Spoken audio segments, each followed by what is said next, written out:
Counsel Falealili Falealili for the Attorney General's Office has asked the court to stay the proceedings of the contempt case against the witnesses that failed to appear during the Falealili No. 1 election petition.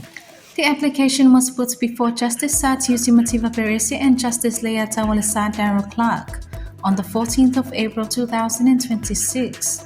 When asked for the reasons, Falealili informed the court of their concern over Justice Reese Harrison ruling over the office conflicts of interest. Harrison's ruling last week recused not only the Attorney General but the Attorney General's Office from any involvement in the upcoming hearing of Falealili No. 1 Member of Parliament, Lupe Pombulinuku Onesemu's case.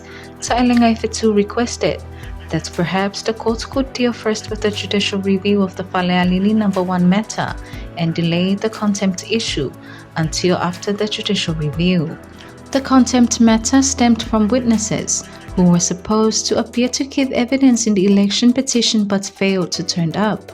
She also informed the court that the Attorney General is traveling overseas for personal reasons and she needed to contact her for instructions. Also raised during discussion is whether the office intends to undertake the matter, to which Falealili said it's an issue to raise with the Attorney General for direction. Undertaking is a pledge by legal representatives to the courts to perform or refrain from taking specific activity, a commitment that carries consequences.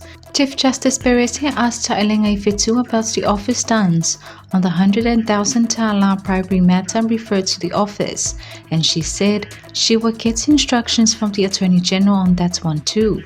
Asked if they have located the witnesses, Falealili said they are working on it. The matter is adjourned for 1 week while the court discusses the latest update before sending out the minutes. If you are interested to read more of our stories, visit our news website on talamor.com. This is Jenny Benehuro of Talamor Media.